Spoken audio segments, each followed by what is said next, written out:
Hi, and welcome to the inaugural episode of Chronturbo, where we take a chronological look at every game for the PC Engine, otherwise known as the TurboGrafx 16 in the US. The first episode will cover 12 games for the system's debut in October 1987 through July 1988. But first, let's take a closer look at the folks behind the PC Engine. Unlike the Famicom or Master System, the PC Engine was a collaboration between two companies, electronics giant NEC and software maker Hudson Soft. So who exactly are NEC? Well, just like Nintendo, they've been around for quite a while. Nippon Electric Company was officially formed in 1899 as a joint venture between Western Electric, the American technology company controlled by Bell and represented in Japan by Walter Tenney Carlton, and two Japanese businessmen. NEC was in fact the first such venture between Japan and a foreign company. Kunihiko Iwadare, one of the founders, became NEC's CEO. Under Iwadare, the company was primarily concerned with bringing telephones to Japan, but moved into radio in the 1920s and then computers in the 1950s. It's important to understand that when NEC entered the video game market, they were huge compared to the likes of Nintendo or Sega. They were a major technology research company and an electronics manufacturer. In the 1970s, while Nintendo was making toys, NEC was designing communications and weather satellites. When Nintendo was creating the Famicom, NEC was designing supercomputers. At one point in the 80s, and then again more recently, the most powerful supercomputer in the world was in fact from NEC. In 1987, NEC was the largest semiconductor manufacturer in the world, later being overtaken by companies like Intel and Samsung. So while new to the video game market, NEC was firmly established in the consumer electronics field. In 1981, they introduced their enormously popular PC-8801, sort of like a Japanese Commodore 64. Along with the MSX computers, the PC-88 and the PC-98 were the main platforms for Japanese computer games in the 1980s. Presumably, Nintendo was a little nervous when NEC entered the console ring. Hudson Soft, on the other hand, we should be quite familiar with. Founded in 1973 in Sapporo by the locomotive-obsessed Kudo brothers, Hudson began life as an electronics shop, but moved on to software design, supposedly designing software for the ancient Altair computers. Another early developer of Altair software, Microsoft, later went into the video game field, perhaps with a bit more success than Hudson. By the early 1980s, Hudson was releasing tons of games for the MSX, PC-88, ZX Spectrum, and the like. In fact, they seem to be one of the more prolific Japanese game developers of the time. They would continue releasing computer games throughout the 80s, but reached a major milestone in 1984 when they became the first third-party publisher for the Famicom, and had enormous hits with Lode Runner and Bomberman. However, Hudson had also an interest in hardware and designed a chipset that they called the C62 after Locomotive. This chip, they felt, could be used to power a video game console much superior to the Famicom. NEC would end up manufacturing Hudson's system, while Hudson released the initial software. The PC Engine as a system was released in Japan in October 1987. In Japan, the console was quite successful, outselling the Famicom for at least the first year of its existence. Initially, games were released on small cards, similar to those used by the Sega Master System, but eventually a CD-ROM add-on was released, and CD-ROMs sort of overtook the card format. So the question is the PC Engine a 16-bit system, as the name TurboGrafx 16 implies? Well, maybe. It's actually a bit of a hybrid, using an 8-bit processor and two 16-bit graphics processors. But one thing is true, the PC Engine was a next-generation console, with sound and graphics that seemed closer to the Genesis and Super Nintendo than the Famicom or Master System. There were certain things the PC Engine could not do, such as multiplane scrolling, but it was very strong in other areas, such as having a huge color palette and CD-quality sound. Due to a lack of success in the West, the console is sometimes considered a failure, but that wasn't really the case in Japan. The system outsold the Genesis and had a long, successful run. Over 700 games were released, with the final release, Dead of the Brain, coming out in 1999, though 1995 was really the last big year for the system. In the US, the PC Engine is prized for its shoot-'em-ups, but in Japan there were also tons of RPGs, dating sims, and the like. Once the CD-ROM drive came out, PC Engine games became known for their high-quality anime-style cutscenes and fantastic soundtracks. One thing is the case, the PC Engine has a huge library of little-known games, but we're getting a little ahead of ourselves. Let's start back on October 30th, 1987, when the system was launched with two titles.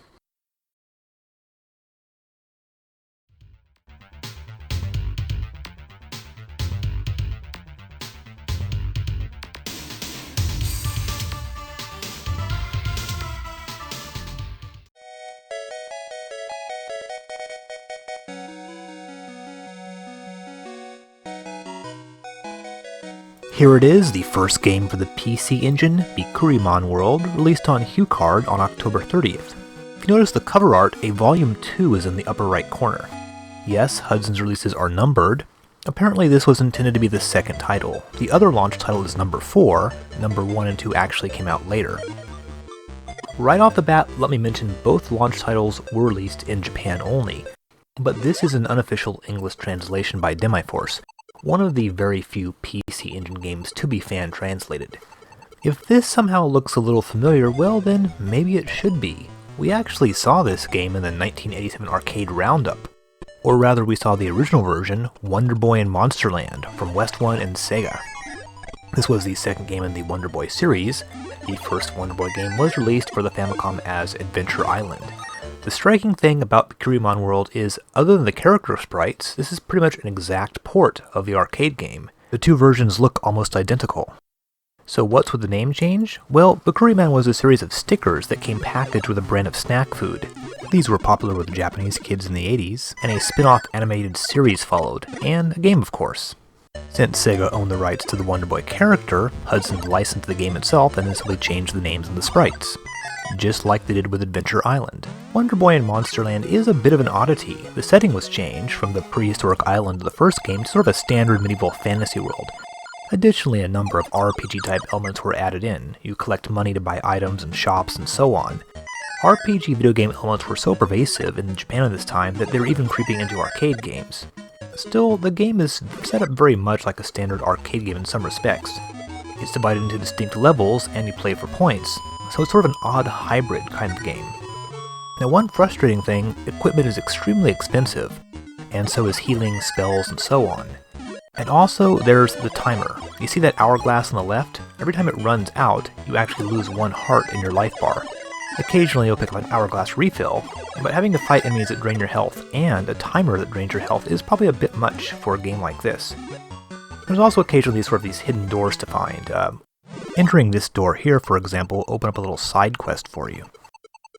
Every level has you fighting at least one boss, in these odd rooms that look sort of like the inside of a castle or church. Oddly, from the outside, the building appears to be about the size of a tool shed. Yeah, this game doesn't always make much sense. Defeating this guy will give you a better sword. For the most part though, the game has your standard platform stuff with some very light exploration, though the timer does put a bit of a damper on the exploration part. Is Bikkuriman World a great game? Well, no, not exactly, but despite being an arcade game, it does seem more at home on a console. It's not that different from the countless side-scrolling hack-and-slash games on the Famicom at this time. It's odd that Hudson would launch with 2 games that are both ports, and one being based on a licensed property, and neither one really quite shows off the PC Engine's full capabilities. Oh yeah, and please tell me this guy's name is not Satan Maria in the Japanese version. Though Bikkuriman World is impressive for just how close it gets to the original, Wonder Boy and Monsterland was later given a port to the Master System, and that ended up looking quite inferior to this. If the point of Bikkuriman was to say, hey, unlike the Famicom and the Master System, this new console will feature perfect versions of arcade games, then I suppose it succeeded, though it wasn't really a killer app for the system. There are definitely some irritants, like the fact that it's just sort of hard to get enough gold to actually buy anything. You can't really grind for cash while playing this game. Oh, finally I've actually gotten some clothes for my character. He starts the game virtually nude, just in his underwear, though that particular little sort of pink nightie thing, it's supposedly armor, doesn't really make him look that macho. I don't really like the layout of the screen with all sort of the wasted space found on the side and the bottom there. Though overall for a first effort, I suppose this is really not that bad if you compare it to, say, I don't know, the launch titles for the NES like Donkey Kong, or for the Sega Master System, Hang On. I guess it actually holds up pretty well.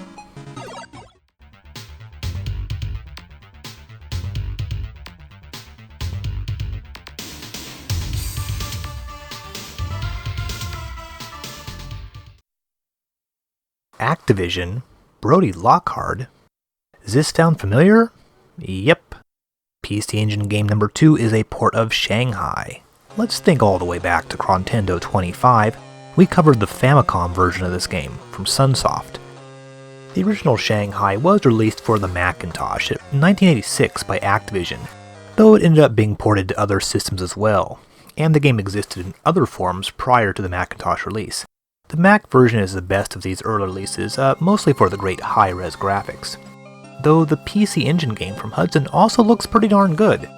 A pleasant felt green background and bone-colored tiles show off the system's color capabilities. I'm sure most of you have played this game in some form or another, but just as a reminder, the goal is to clear off the tiles 2 at a time by selecting a matching pair. The tiles must be free in order to remove them. You can't have tiles on either side or on top of the tile you're trying to remove. One thing about Shanghai, Sunsoft's Famicom game didn't come out until December, so the PC Engine actually was the first release of this for the console. That's a pretty auspicious start for the system. Shanghai is reasonably fun and addictive, and there are some basic options. For example, you can undo moves if you find yourself stuck, as I am here. Overall, it's a pretty nice port. One odd thing about the PC Engine, it actually had different screen resolution settings. That is, certain games like this one, or R-Type for example, would actually have a wider screen than other games. So we will see the screen dimensions change from game to game.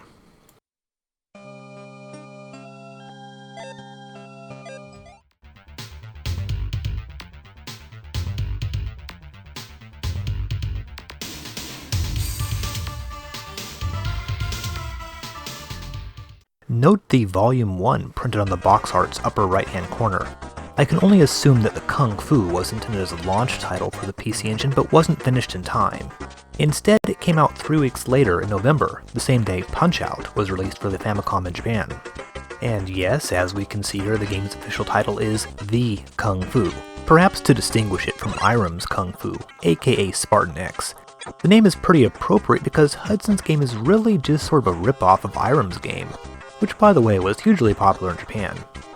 If you compare the two games side to side, you can sort of see what a huge advantage the PC Engine had over the Famicom. Of course, the graphics had improved quite a bit since the Famicom Kung Fu was released, as Punch-Out proves, but still the PC Engine was sort of clearly next generation.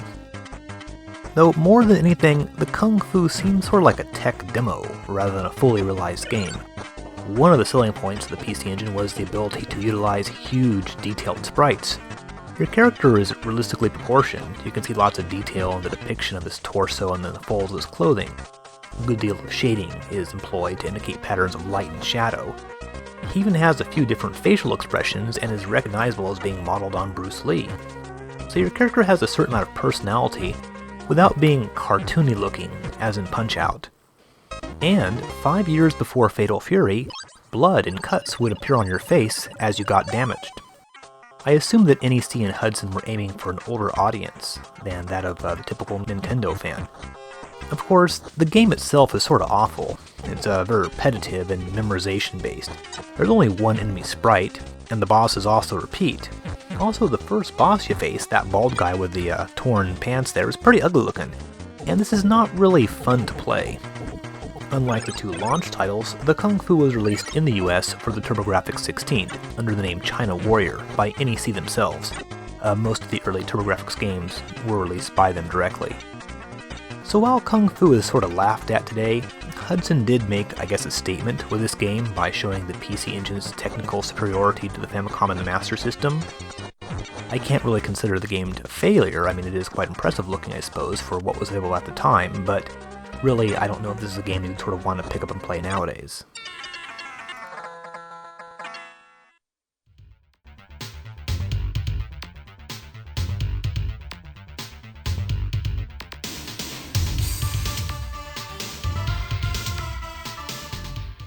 Okay, so the Kung Fu wasn't that hot, but our second and last game of November from Hudson is another matter completely. Kato-chan and Ken-chan.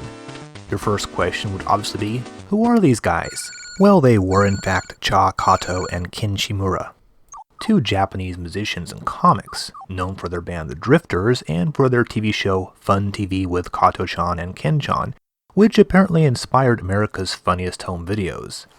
A recurring theme on this show would be to have them portraying private detectives, and that's what this game is based on. Kato-chan and Ken-chan is notorious for one thing: the sheer amount of scatological humor. In other words, there's a lot of pee, poop, and farts in this game. Also, the game is noted for having tons of hidden items. Kicking stuff will yield all kinds of coins and health refills and extra point. It's actually a really good idea to kick pretty much everything you can. Also a good idea is to duck into the public restrooms for a health refill.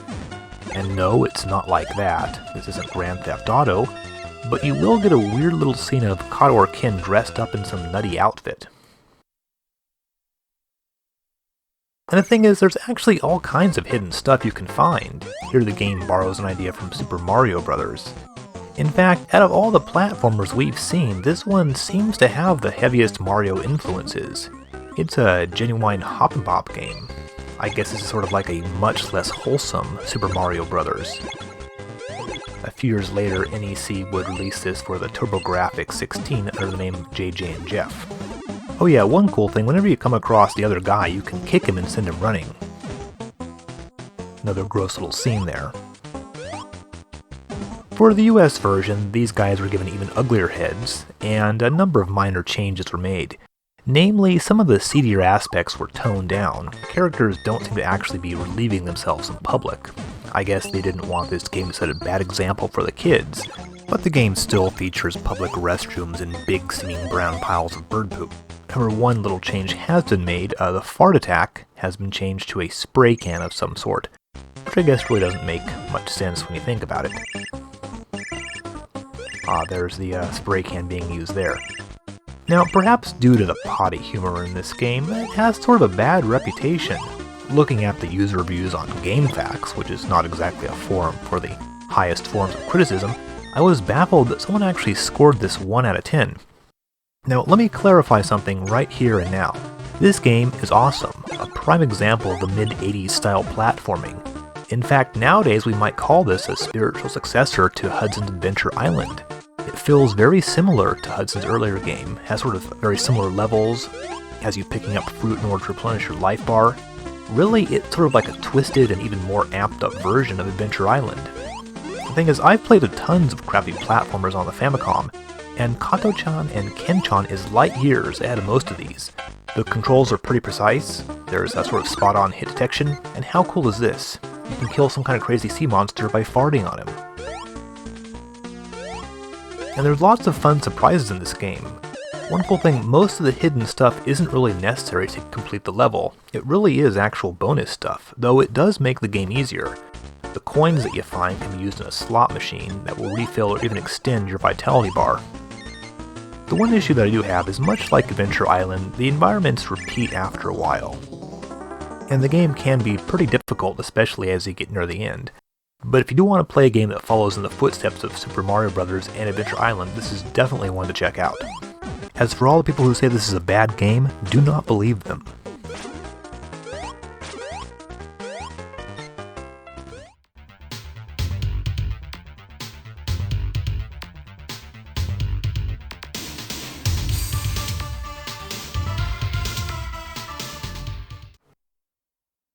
The fifth and final PC Engine game of 1987, Bikkuriman, a racing game from Hudson, and one of the more contemporary style racing games, like those we've been seeing from Chrontendo recently.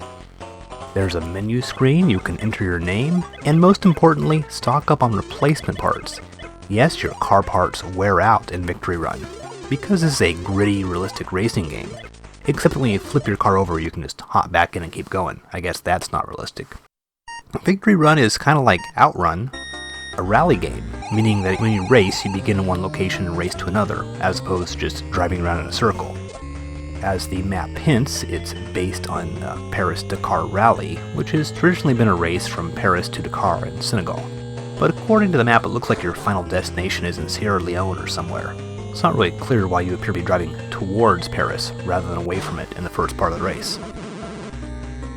Bikkuriman is clearly in the Outrun Rad Racer genre, complete with dips and hills on the road. And while it's not impressive visually as the arcade Outrun, it's still very nice looking. I'd say it handles the 3D effects much better than the Master System Outrun, that's for sure. I'd say that not surprisingly, this is far and away the best looking racing game we've seen on a console so far. The goal is to hit the finish line within a certain time. Haven't really done so well here. But in my defense, Bikkuriman is sort of a tough game, much more so than Rad Racer. It does take a bit of practice. Naturally, you go through day and night cycles. The night scenes show the PC Engine's color capabilities. A total of 482 colors can be displayed on the screen at once, as compared to 32 for the Master System and 64 for the Genesis. So in that scene, the night sky is dark blue with clouds and mountains visible in the background, instead of just like a flat black sky. In between rounds, you'll need to use your spare parts to replace any damaged parts. Blue means the parts are in good shape, like they all are here up at the top there. As they turn green or eventually red, they'll stop functioning correctly. For example, driving in the wrong gear will jack up your gearbox, preventing you from shifting into high gear. Also, if you go flying over a bump on the road too fast, your suspension will take damage. Now this far into the game, you'll probably be in good shape, but once you get to this grueling and difficult stretch of road through the desert, your car will start to take some damage. Because you're driving on unpaved roads, you can't even shift your car to high gear. So in conclusion, Bikkuriman is a pretty cool game.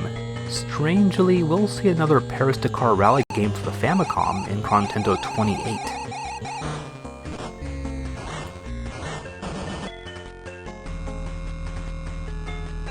So, just 5 games in the first 60 days of the system's lifespan. That's not really too great of a start. The Master System had about 9 games out at the same point. But things don't really pick up too much in 1988, with games coming out at about 2 a month. But some great games were released in '88, so let's start with the first half of that year.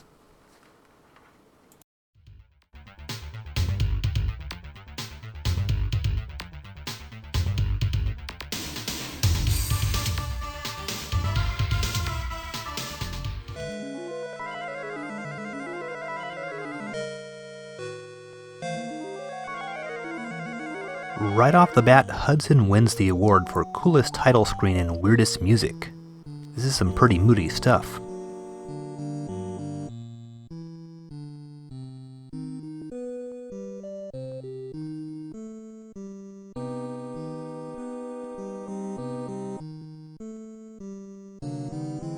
I don't think we've heard anything quite like this in Chrontendo so far. So here we have Jaseiken Necromancer, or Evil Holy Sword Necromancer. The most immediately striking thing is the cover art, done by Swiss artist H.R. Giger.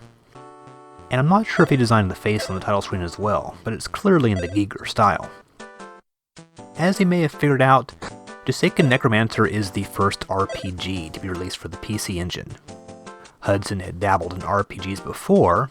We saw their Momotaro Densetsu in Chrontendo 23, but this is an entirely different beast. Necromancer seems a little bit more Western influenced. You can actually choose your party from 5 different character types, sort of like Dungeon Master or something, or like Dragon Quest III, which will be out a little bit later in 1988. Note the animated flames in this scene. Hudson throws in little touches like that to make the game seem a bit more next-gen. Also, the characters are more realistically proportioned than most Japanese RPGs we've seen so far. Now, this is certainly not as impressive looking as some of the later 16-bit RPGs, but still, it is comparable to Western computer RPGs of the times in terms of graphics. What I'm actually doing here is picking out my party. Out of 5 potential party members, you can pick 2, so you're actually going to have a party of 3 people, including yourself. So after picking out your party, you walk around town, blow your stockpile of gold on armor and weapons, talk to some NPCs, just the usual stuff. You probably know the drill by now. The graphics might be better, but the NPCs still stand around doing nothing, Dragon Quest style. As expected, you have your random encounters on the world map. Combat works much like in Dragon Quest II. You can select a group of monsters, but not an individual monster. The weirdest thing is that when you kill a monster, it explodes into a bloody mess. Watch this. Holy cow. Some violent stuff there. And then check out these guys.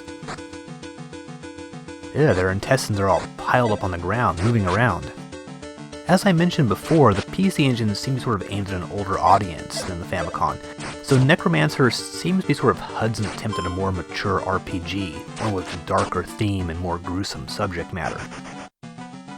Now, one odd thing about the combat is the flee option. Your party members flee individually. That means that a party member can be left behind, as we see here, if his attempt to flee is unsuccessful. so you might be stuck fighting a monster by yourself. You'll naturally need to do the old grind and heal bit, eventually gaining enough experience to level up and make it to the next town. Oddly, your characters don't all level up at the same number of experience points. This is also kind of like Dragon Quest III, which once again hadn't come out yet. Now from what I've played, Necromancer doesn't really seem to be a bad game. It's certainly better than Sword of Kalin or Hoshi no Miruhiru. It does seem to be sort of pretty typical in terms of Japanese RPGs, gameplay-wise. But I guess the interesting art design makes it stand out a bit. The PC Engine would eventually become sort of like a pretty heavy RPG platform in Japan. But for now, this is all we've got. Next year, in 1989, Hudson will release another RPG, Dungeon Explorer, that might be a bit more familiar to Western gamers, as it was released in the US. Probably also a better game than this one. I suppose for their first attempt at an RPG on the PC Engine, it's certainly not bad.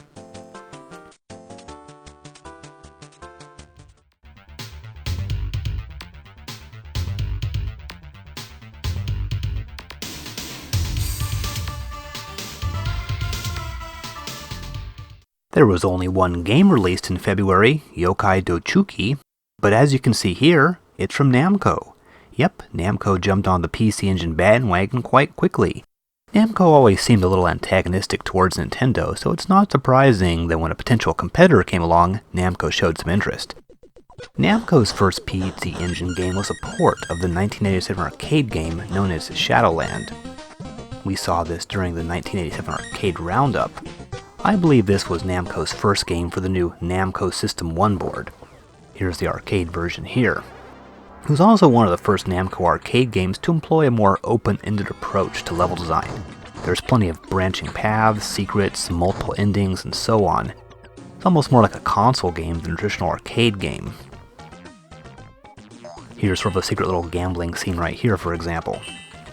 Not to mention, of course, that the graphics were quite an improvement over anything seen in the prior Namco arcade games. For the console version, however, the game was changed up quite a bit. That is, the actual layout of the levels has been changed. The game has to a certain degree been simplified. So a lot of the things in the arcade game are here. For example, the hidden gambling scenes. You can actually make some pretty good money on this. Basically, you bet on odd or even dice rolls, kind of like in Konami's YY World. And money is quite important in this game, as we'll see a little bit later. Now the boss battles are somewhat odd. You don't fight them directly, but rather you summon a spirit to defeat the boss. One thing, there is no sort of automatic healing after the end of each level. You only have one life, so you can end up with your health pretty much depleted after a boss battle. One thing you will need to do is to buy some health replenishing items from the stores that appear from time to time. Conveniently, they often put them right at the beginning of the next level.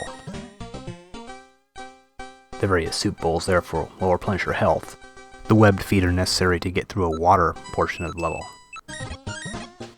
While Youkai Douchuuki looks decent, it's definitely not as pretty as the arcade game. The colors are a bit washed out looking, and the sprites are definitely not as detailed. This was apparently ported by Toza, and while it's not a terrible job, it is a little disappointing. The console version is a bit easier than the arcade game, the levels are simpler as I mentioned earlier, and there's not quite as few enemies in some spots. Still, this game does punish you severely for making simple mistakes, like getting a knock off a platform, for example. There's the second boss, very similar to the first boss. Oh, and here's what I mean about falling off a platform. You need to take out those red demons before you even think about landing on the ground level. If you get stuck down there before you kill them, you're pretty much screwed. And here, for example, in order to proceed, you have to cop up $3,000 in money. If you don't have it, well, then you get sent back to the beginning of the level. And to make matters worse, there are these enemies that steal money when they touch you. At this point, I pretty much lost patience with the game. Still, it's an interesting game and one that's not too well known in the West.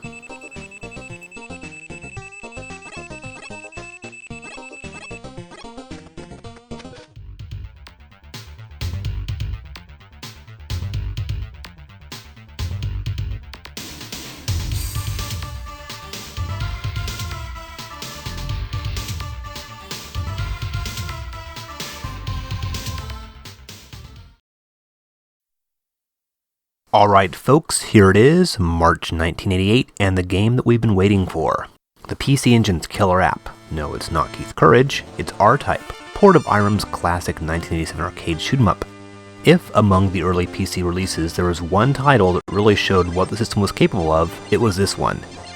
The two big shoot-'em-ups of the middle of the decade were Konami's Gradius from 1986 and Irem's R-Type. R-Type took the basic blueprint of Gradius and made it even cooler. When it hit arcades, it was very much cutting edge, with fantastic looking graphics and music, and yet here is the PC Engine with an almost identical looking home version. One of R-Type's strongest elements was a very creative sense of design, with its weird HR Giger-like alien world combined with mechanical and organic in a sort of creepy and unnatural way. The home version completely captures that. The first level in particular is pretty memorable, with these giant pincher-like contraptions that you fly through. Let's compare the two versions. Here's the arcade R-Type, the first boss, which tends to line up on almost all the box art for the game. And now here's the home version. It's virtually a pixel-by-pixel reproduction of the original. The first boss demonstrates the importance of what the game calls the Force, that little indestructible sphere that can be attached to the front of your or back of your ship.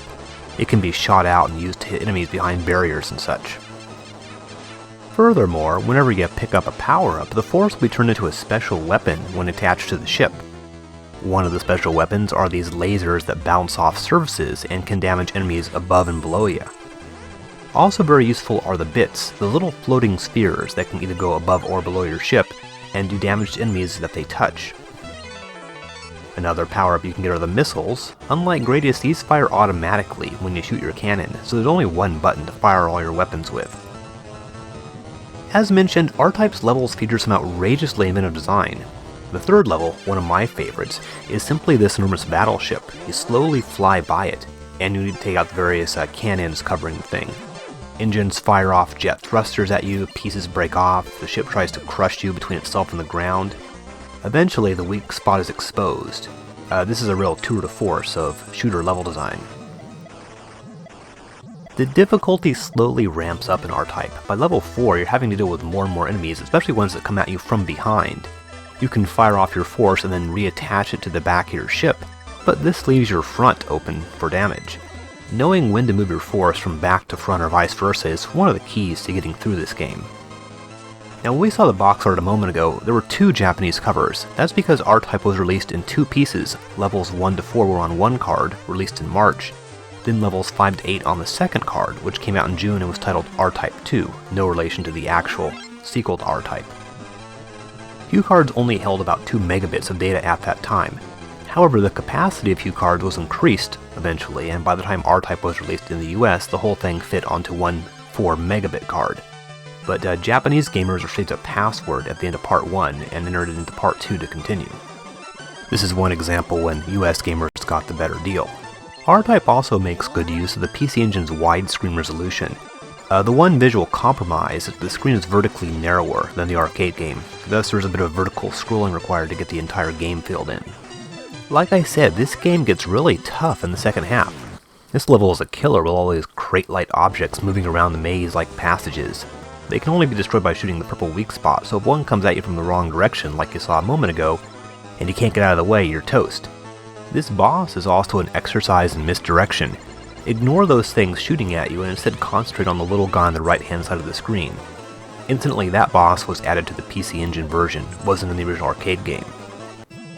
The bosses are all based around finding and attacking the weak spot, and all can be pretty easy if you find the correct technique.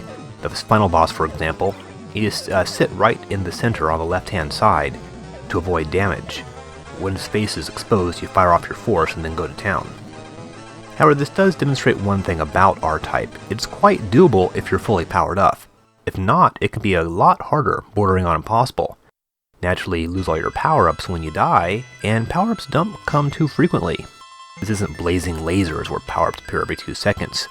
Surviving without the Force can be pretty difficult, so the key is not to die. Alright, so I've defeated the evil alien empire. Forever, according to the text scroll. That's a lie. And then here comes all these other ships. Where are these guys earlier? The game would have been a lot easier if I had some backup. Well, anyway, R-Type is a rare example of a virtually perfect arcade port, something really not seen too much on consoles until this point. Think about it, there was, I guess, Donkey Kong Jr. and Bubble Bobble on the Famicom, Wonder Boy on the Master System, maybe also Fantasy Zone, but R-Type took the experience of playing an arcade game on a console to a whole new level, indisputably the high point of the PC Engine's first 8 months.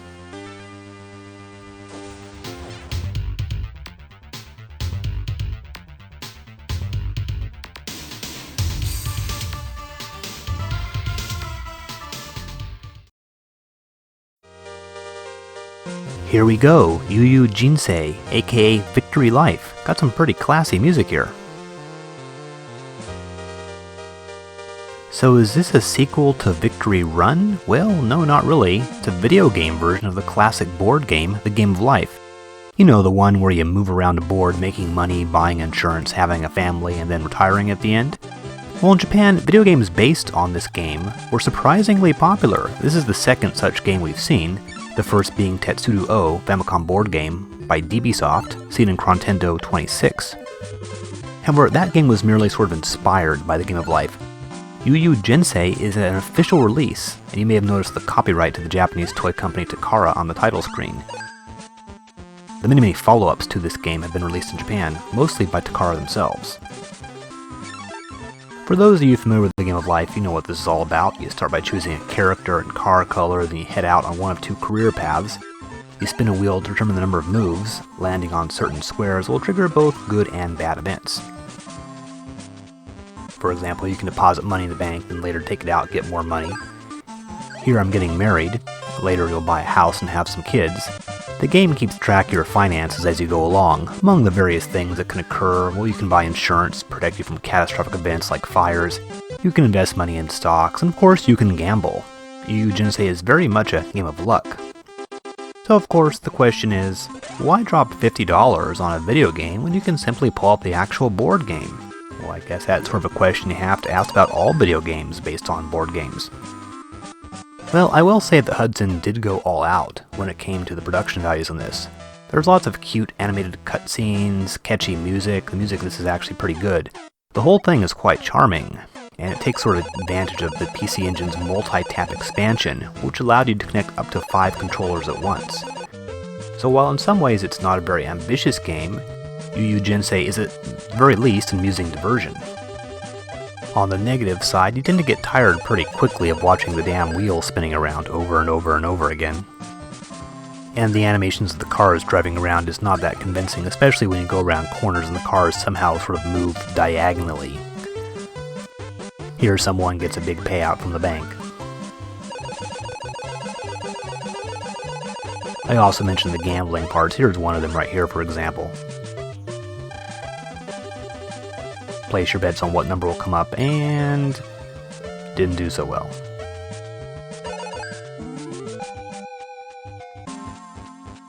One cute little thing is that there's always sort of flying objects flying around. There's like little animated clouds floating around. You'll see UFOs, witches, airplanes, birds, all kinds of cute things. So this is not a bad game, but I do sort of wish for something more substantial from the PC Engine.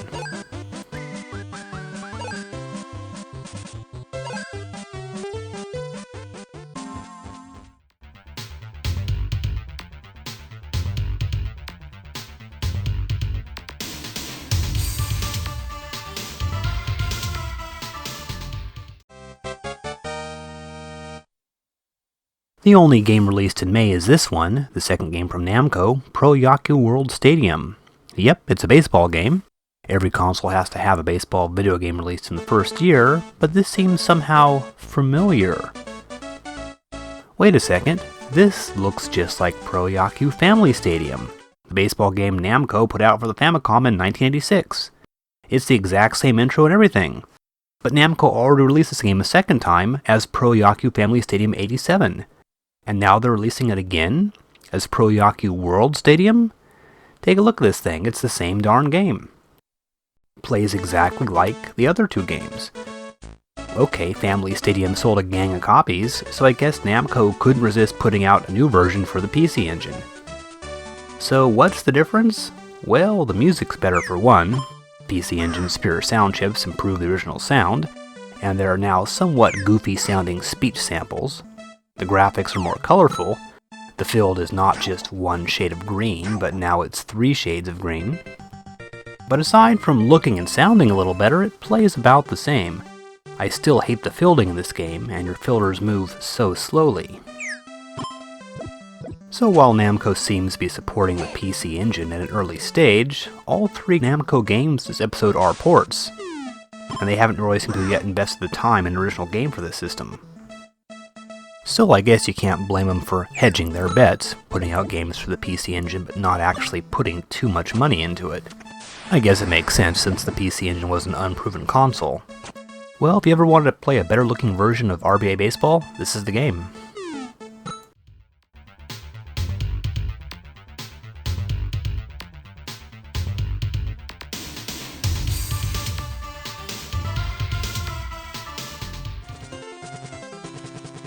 And some more great opening music from Hudson. Do you know what the PC Engine needs? A baseball game. Wait, we just had one? Well then how about another baseball game? Power League, the first in Hudson's semi-long-running baseball series. I believe the last game was for the PlayStation. This was the only game in the Power League series to be released in the United States. NEC put it out for the TurboGrafx 16 under the more generic-sounding title World Class Baseball. Sadly, the US version got some rather uninspiring cover art, especially compared to the Japanese cover, which has to be one of the coolest looking pieces of video game box art we've seen so far. Well, anyway, Power League has these standard play options, 2-player versus mode, a pennant mode, where you get to play one team after the other, single game mode. All the teams are fictional, have pretty stupid names, like the Togas and the Fries. The names are just as weird in the Japanese version, with names like Fiber and Butter. As you can see, Power League is a realistically styled baseball game, as opposed to the more cartoonish Family Stadium. It plays roughly like every other baseball game we've seen. You can move your batter around a bit, press a button to swing, though using left or right on the D-pad while swinging will affect the strength of the swing. And you seem to need to sort of swing a little earlier than in most games. And the trickiest part when playing the computer is the tendency for the pitcher to throw these crazy curveballs that look like they're coming right down the middle and then veer off at the last moment. Pitching uses the now sort of standard method of using the D-pad to make a fast, slow, or curvy pitch. As always, fielding tends to be the trickiest part. Heck, it seems whenever a sports game has you controlling a group of multiple players, it can get a little awkward. Probably the oddest thing about Power League, as you may have noticed, is the straight-down viewpoint used for filling, as you see here.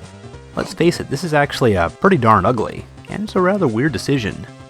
But other than that, Power League is a pretty slick game, and for the most part, the best-looking baseball game we've covered so far.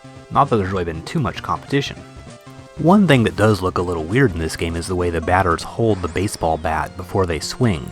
According to magweasel.com, that's an actual, real-life popular Japanese batting stance. But these eccentricities aside, Power League altogether presents a pretty nice package.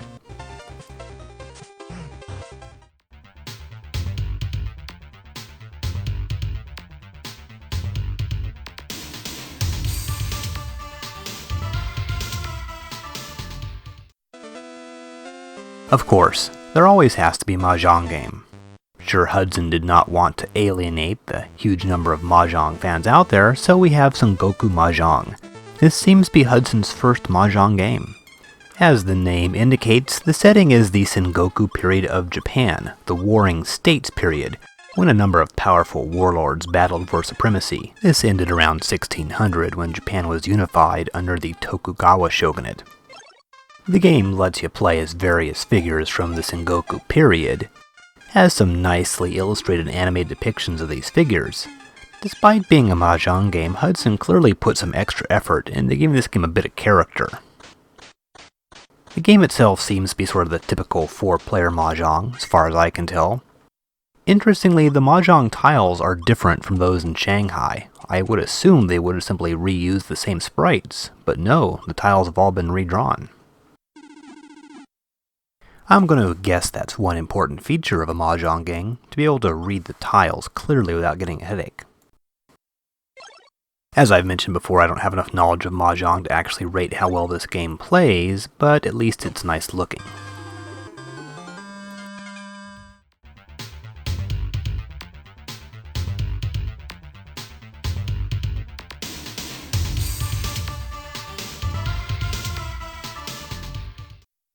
Our final game this time around, and also the last game of July 1988, is another from Namco, a port of Galaga 88, or is it Galaga?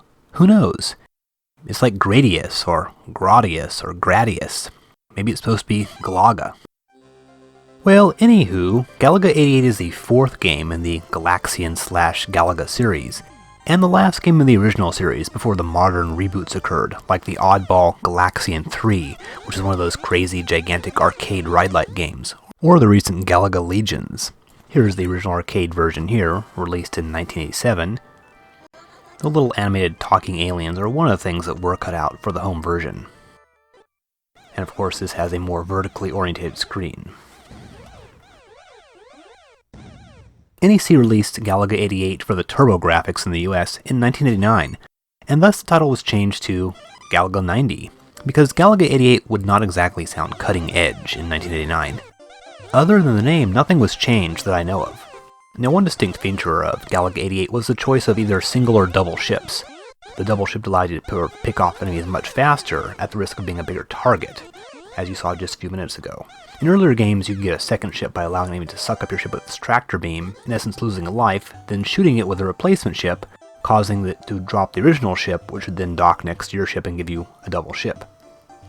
Now here's one of the interesting parts right here, these whole sort of galactic dancing segments. Aliens fly around in elaborate dance-like patterns. You can attempt to shoot as many as possible, and shooting all of them will give you a bonus, but if you don't fire and stay completely still during these segments, you'll get the secret bonus. All in all, however, Galaga 88 is sort of very similar to the earlier games. Aliens fly by and land in Space Invaders-like formations. Once all the aliens have landed in place, they'll attack you by flying down in little squadrons. Your job to shoot them all and then move on to the next level. Now there is an extra dimension here, not found in the earlier Galaga games. Literally extra dimensions. If you collect those two blue canister things before the galactic dancing segment, you'll warp to the next dimension. This actually gives you a bit more variety in the game. Galaga 88 is a sort of a strange game in some ways. It's very nice looking, and the little music that there is quite catchy. This is definitely, however, one of the first attempts at sort of creating a deliberately retro-style game. The previous Galaga game hit arcades in 1984. However, by this time, 1987, Namco is creating much more elaborate games, such as Shadowland, and shooters are then becoming like much more complicated affairs with all kinds of power-ups, bosses, and so on. By creating a game that's really just sort of a riff on Space Invaders, Namco is sort of saying, hey, remember when video games are all simple and fun? And that's what Galaga 88 is. Granted, I sort of wish they had had some more music in it. Much of the game plays out with sound effects only, but overall I'd rate Galaga 88 as a success. Well, there you have it, the debut of the PC Engine, and what a fantastic looking system it is. Sega and Nintendo, you guys better get on it. Well, Sega would do exactly that when the Mega Drive was released in October of 1988. Nintendo would continue to ride the success of the Famicom for quite a while. Now, it will be a while before the next Chronturbo, but Episode 2 will cover the second half of 1988, including the very first CD-ROM games. So, I'll see you then.